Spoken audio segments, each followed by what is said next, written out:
चलो बढ़ते हैं अपने अगले टॉपिक की तरफ, which is exchange of gases. अभी तक आपने क्या देख लिया इसमें? ह्यूमंस का रेस्पिरेटरी सिस्टम कैसा है, मैकेनिज्म ऑफ ब्रीदिंग कैसा है, कैसे मसल्स इन्वॉल्व है, कैसे हम सांस ले पा रहे हैं, और उसके बाद कुछ वॉल्यूम्स एंड कैपेसिटीज के बारे में बात हुई थी। अब गैसेस एक्सचेंज कैसे होती है उसके बारे में चर्चा करते हैं, ठीक है। एक तो लंग्स में गैसेस एक्सचेंज होंगी, आपने सांस ली तो वो सारी लंग्स में गई। लंग्स में एल्वियोलाई है फंक्शनल यूनिट, एल्वियोलाई से वो ब्लड में जाएगी, और अगर ऑक्सीजन ब्लड में है, ब्लड पूरे बॉडी के टिश्यूज में जाएगा, और टिश्यू लेवल पर अब ब्लड से ऑक्सीजन को निकालकर सेल के अंदर पहुंचाना है, और उस सेल में जो CO2 पड़ा हुआ है उसको उठा के ब्लड वेसल में डालना है। तो ये कहानी चलती है, यहाँ पर गैसेस एक्सचेंज होती है दो जगह, ठीक है। अब गैसेस को एक्सचेंज करना है, फिर इनका ट्रांसपोर्ट करना है, वो सारी कहानी इधर होगी, एक्सचेंज ऑफ गैसेस, ठीक है। कहाँ पर होता है गैसेस का exchange? Main site is alveoli, but tissues में भी गैसेस का एक्सचेंज होता है, but primary site is alveoli, ठीक है। Exchange of gas also occurs between blood and tissues, ये भी इसने लिख दिया। अगर प्राइमरी साइट पूछे तो एल्वियोलाई है, बाकी नॉर्मली पूछे sites of exchange of gases तो एक तो एल्वियोलाई आ जाएगा, दूसरा बिटवीन ब्लड एंड टिश्यूज। किन गैसेस को एक्सचेंज करना है? O2 को, ये हमें चाहिए, CO2 इसको हमें हटाना है। कैसे एक्सचेंज होगा? सिंपल डिफ्यूजन से, mainly based on pressure gradient या concentration gradient. Gases are soluble, तो solubility of gas as well as thickness of the membrane involved in diffusion are important factors that can affect the rate of diffusion. Rate of diffusion को किन चीज़ों से फर्क पड़ेगा? Diffusion मतलब कि आपके पास एक मेम्ब्रेन है, सेमी परमेबल या सेलेक्टिवली परमेबल, एक तरफ एक मीडियम है, दूसरी तरफ दूसरा। अब इधर कोई चीज़ हाई कंसंट्रेशन में, कोई चीज़ लो कंसंट्रेशन में, तो डिफ्यूजन स्टार्ट हो जाएगा। तो rate of diffusion concentration gradient पर डिपेंड करेगा।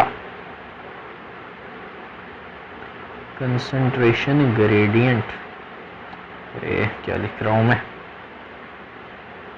ग्रेडियंट, जितने पार्टिकल A में ज्यादा होंगे उतनी ही रफ्तार से वो B की तरफ आएंगे, ठीक है, जब तक कि इक्विलिब्रियम मेंटेन ना हो जाए।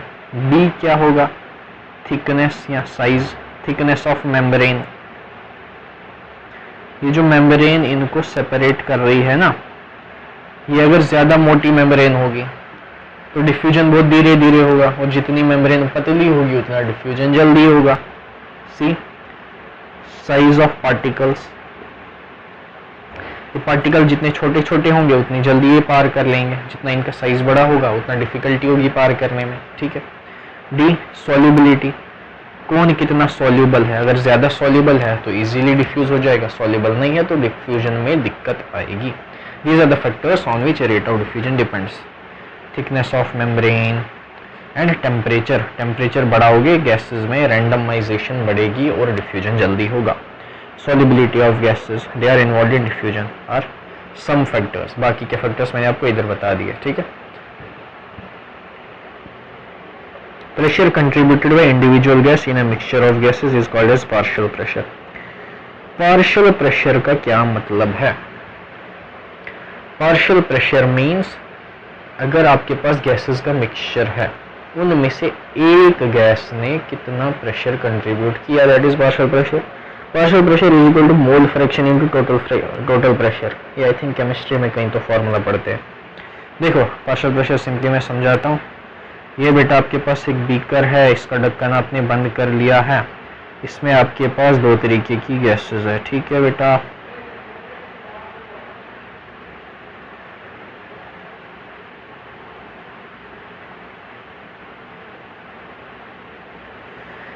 अब दोनों की वजह से टोटल जो प्रेशर लग रहा है इस कंटेनर में, टोटल प्रेशर लग रहा है 20 यूनिट्स का, ठीक है।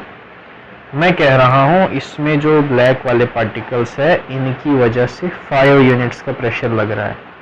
तो जो 5 यूनिट्स है it is the partial pressure due to black particles, and जो ग्रीन कलर या दूसरे कलर के जो पार्टिकल्स है उनकी वजह से जो प्रेशर लग रहा है 15 यूनिट्स का, दैट इज 15 यूनिट इज उनका पार्शियल प्रेशर, ठीक है। कुछ नहीं है partial pressure mixture of gases में, एक गैस की वजह से जो प्रेशर लगा वही है। It is the pressure contributed by individual gas in a mixture, ठीक है। It is represented as small p, partial pressure of gas, ठीक है, जिसका भी लिखना है partial pressure of oxygen, partial pressure of carbon dioxide, ठीक है। Partial pressure of these two gases in the atmosphere and at the two sides of diffusion are given in table। ये table आपको याद करना है क्योंकि इसके बेसिस पे क्वेश्चन पूछेंगे। कैसे याद करोगे? टेबल में दिया क्या है, ऑक्सीजन का पार्शियल प्रेशर दिया है, कार्बन डाइऑक्साइड का पार्शियल प्रेशर दिया है। कहाँ पर? एटमॉस्फेरिक एयर में दिया है, एल्वियोलाई में दिया है, डीऑक्सीजनेटेड ब्लड में है और ऑक्सीजनेटेड ब्लड में है और टिश्यूज में। देखो इसको हम अपना टेबल बनाएंगे। कैसे बनाएंगे? ऐड पेज कहाँ पे आएगा?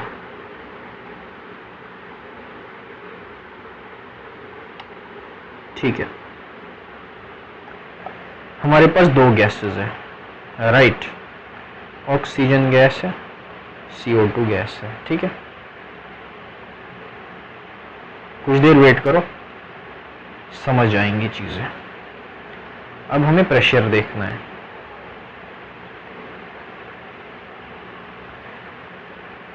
कहां पर देखना है हमें pressure?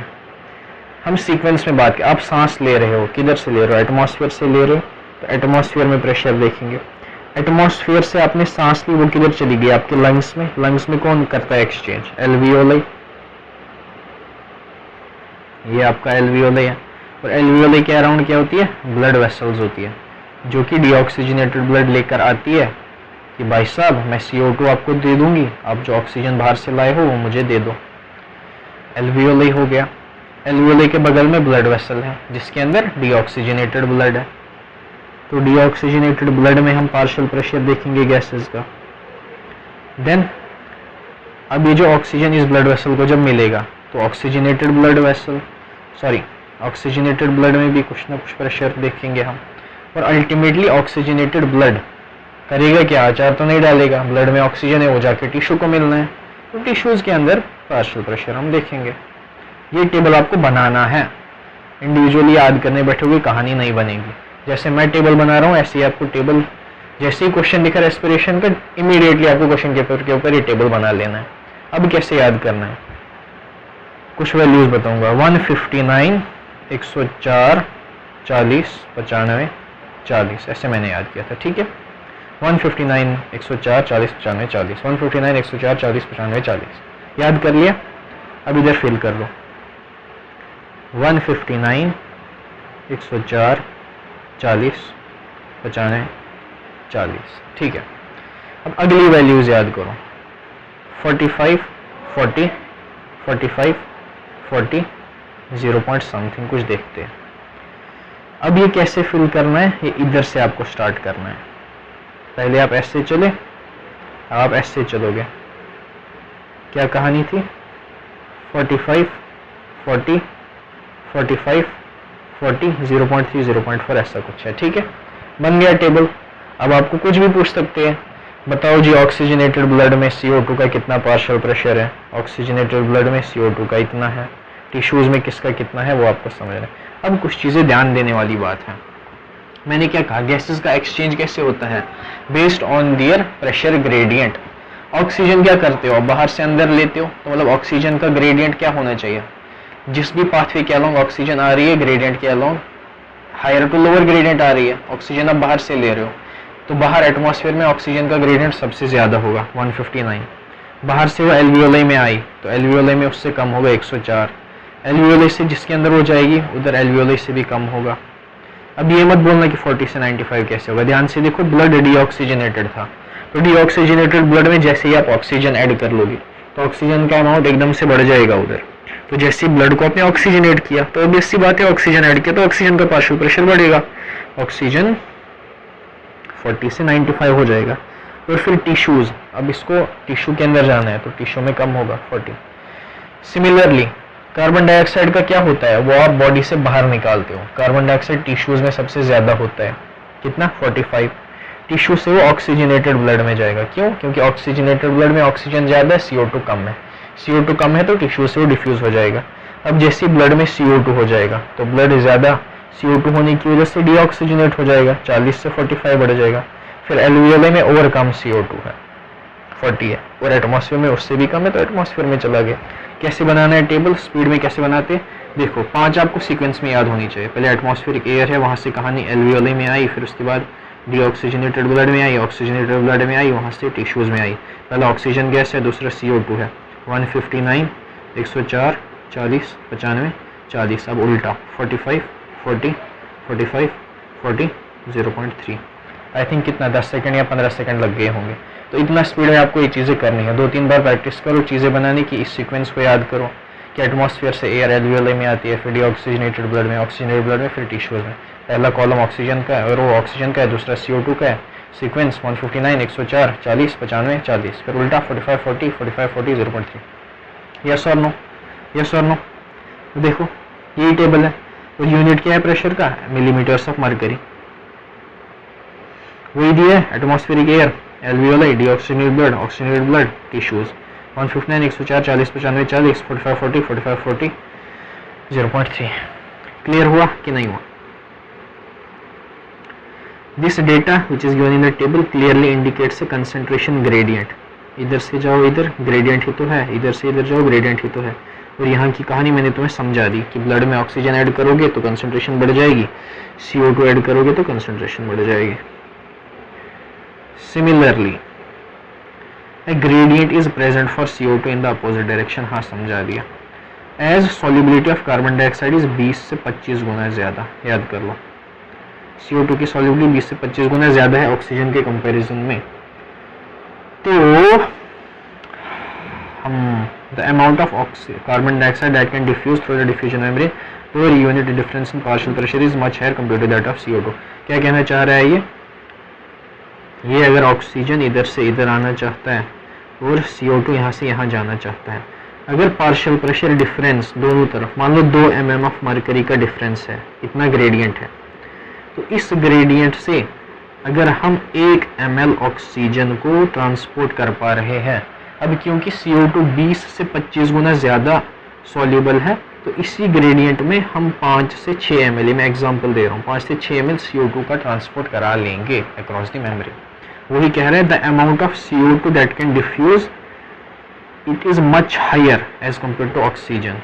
Amount of CO2 is much higher than oxygen based on per unit difference in pressure. 2 mm of mercury, 1 mm of mercury, same difference pressure में रखने पर CO2 का अमाउंट जो डिफ्यूज हो रहा है वो ऑक्सीजन से ज़्यादा होगा। रीज़न क्या है? क्योंकि ऑक्सीजन की सॉल्युबिलिटी CO2 की सॉल्युबिलिटी ऑक्सीजन के कंपैरिजन में 20 से 25 गुना ज़्यादा है। ओके, अब डिफ्यूजन हो कैसे रहा है? लंग्स में एल्वियोलाई है, एल्वियोलाई के अराउंड ब्लड वेसल्स है, ठीक है, ये आपकी ब्लड वेसल है, ठीक है, और ये आपका एल्वियोलाई है, एकदम जूम करके कहानी। तो यहीं से अब गैसेस का एक्सचेंज होना है। ब्लड वेसल में कार्बन डाइऑक्साइड है, वो एल्वियोलाई में जाएगा, एल्वियोलाई ऑक्सीजन लेकर आया है, वो ब्लड वेसल में जाएगा। समझ रहे हो बेटा? अब इनकी कुछ लेयर्स है डिफ्यूजन मेम्ब्रेन की। देखो समझना बातों को, इधर ऑक्सीजन आया, इसको ब्लड में भेजना है तो किधर किधर से पास होना पड़ेगा? पहले तो एल्वियोलाई की दीवार, wall of alveoli which is thin, irregular, thin wall of alveoli, ठीक है। This squamous epithelium of alveoli you have to cross, पहला बैरियर। इसको पार करोगे तो बीच में, दोनों लेयर्स के बीच में एक बेसमेंट सब्सटेंस करके आता है, ठीक है। इस basement substance, it is a cellular layer. जो पहली लेयर थी उसमें सेल्स है, देखो एपिथेलियल सेल्स है, ठीक है। दूसरी लेयर ए सेल्यूलर है विच इज बेसमेंट सब्सटेंस। उसको पार किया, अब ब्लड में जाना चाहते हो तो ब्लड वेसल की अपनी दीवार है, उसको पार करना पड़ेगा। ये देखो एंडोथीलियम है, अगर ये कैपिलरी है तो इसको पार करना पड़ेगा थर्ड लेयर को। दिस इज सेल्यूलर, पहली वाली सेल्यूलर, बीच में ए सेल्यूलर लेयर है। इन 3 लेयर्स को आप पार करोगे तो आप ऑक्सीजन को ब्लड में भेज पाओगे। तो ये जो 3 लेयर्स है ना मिलकर, they form A diffusion membrane, और इसकी थिकनेस बहुत कम होती है, 0.2 यूनिट्स, पता नहीं माइक्रोन है या mm है, देखते हैं टेक्स्ट में। Diagram of A section of alveolus along with pulmonary capillary. ये ब्लड वेसल है, इसके अंदर रेड ब्लड सेल्स घूम रहे हैं, ठीक है। स्क्वामस एपिथेलियम एल्वियोलाई की दीवार का, इसमें वन सेल्ड थिकनेस होती है, दोनों के बीच में बेसमेंट सबस्टेंस, और ब्लड कैपिलरी का एंडोथेलियम, ठीक है।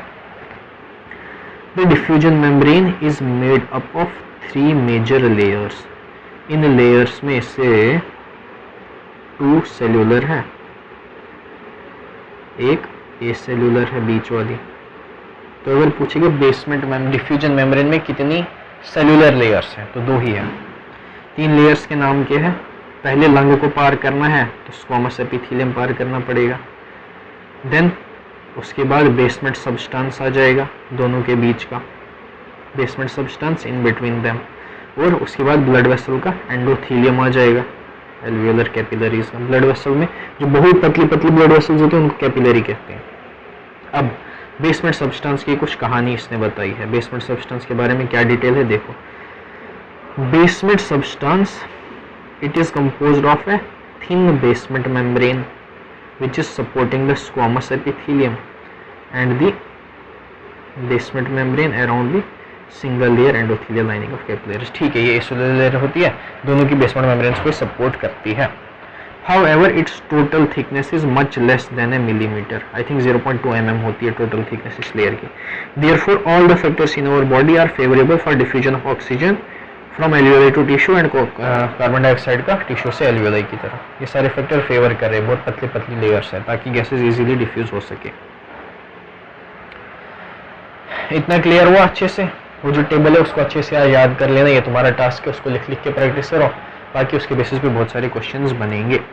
अरे हाँ, एक डायग्राम तो अपन मिस कर दिए, आओ इसको समझते ये क्या है।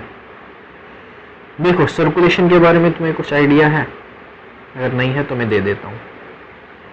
हार्ट रफली समझ लो, हार्ट के 4 चैम्बर होते हैं, ठीक है। ऊपर वाले चैम्बर्स को एट्रिया कहते हैं, नीचे वाले चैम्बर्स को वेंट्रिकल कहते हैं, ओके। ये एट्रिया हो गया, एट्रिया हो गया, वेंट्रिकल हो गया, वेंट्रिकल हो गया। ये अपना क्या हो जाएगा? राइट साइड का एट्रियम, ये लेफ्ट साइड का एट्रियम, राइट साइड का वेंट्रिकल, लेफ्ट साइड का वेंट्रिकल, ठीक है। अब कहानी ऐसी है कि राइट साइड वाला जो चेंबर हार्ट का है ना, उसमें आता है बेटा डीऑक्सीजनेटेड ब्लड। क्या आता है उसमें? Deoxygenated blood. और लेफ्ट साइड वाले में आता है ऑक्सीजनेटेड ब्लड, ठीक है। अब इधर से एक पाइप समझ लो जाती है, अब ये डीऑक्सीजनेटेड ब्लड है, मतलब इसमें CO2 है, तो आप हार्ट से इसको कहाँ भेजना चाहोगे? CO2 को आप निकालना चाहते हो, लंग्स में भेज दो। तो बेटा इधर से एक पाइप है जो लंग्स में जाएगी, ऐसे 2 लंग्स हैं, तो इधर से राइट लंग की तरफ जाएगी, लेफ्ट लंग की तरफ जाएगी, ठीक है। और इधर आपका ऑक्सीजनेटेड ब्लड है। अब हार्ट के अंदर ऑक्सीजनेटेड ब्लड है, ऑक्सीजन कहाँ देना चाहते हो? सारी बॉडी के टिश्यूज को, तो यहाँ से एक और पाइप होगी, ऐसे समझ लो, इसको आयोटा कहते हैं, और ये सारी बॉडी के टिश्यूज को ऑक्सीजन दे देगी, ठीक है। इधर वही समझो colour coding, oxygenated blood red colour से दिखाया है, डीऑक्सीजनेटेड ब्लड ब्लू कलर से दिखाया है। ये आपका हार्ट बना लिया है इसने, ये एट्रियम हो गए, ये वेंट्रिकल्स, ये एट्रियम, ये वेंट्रिकल, ठीक है। अब इसकी कहानी समझना, ये क्या है? हार्ट है। इधर इसने डब्बा क्या बनाया है बेटा?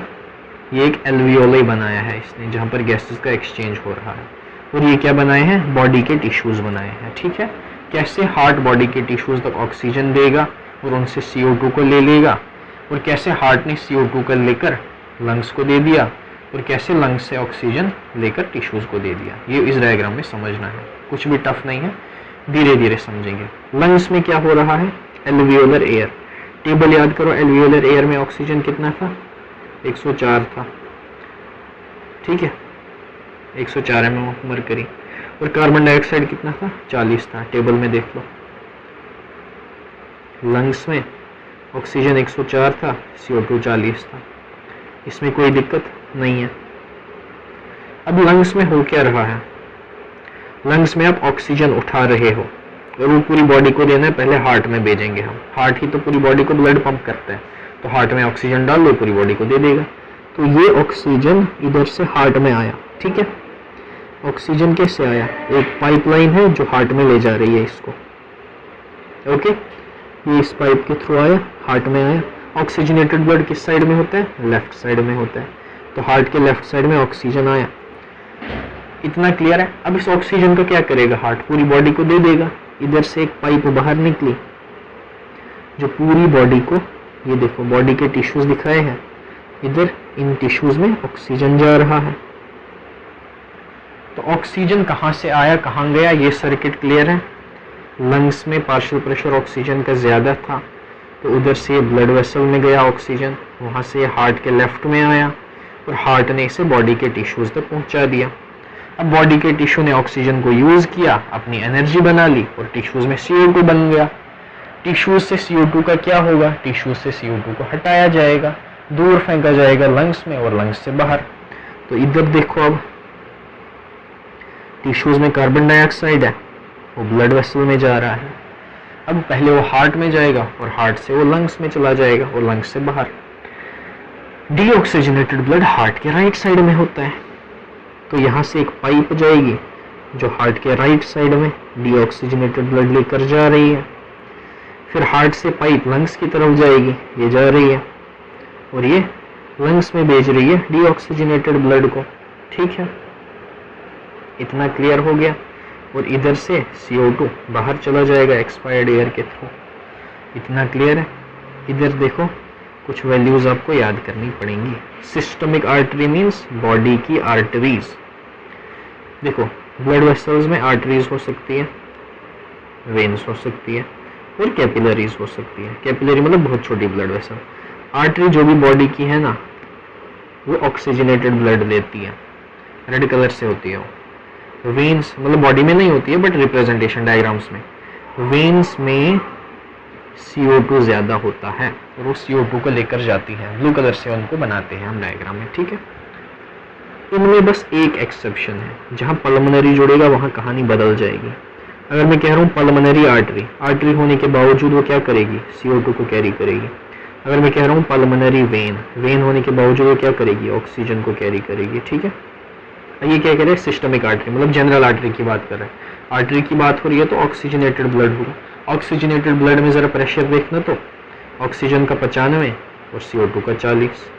क्या वही लिखा है, ऑक्सीजन का 95 CO2 का 40। कोई तकलीफ नहीं है, समझ गए।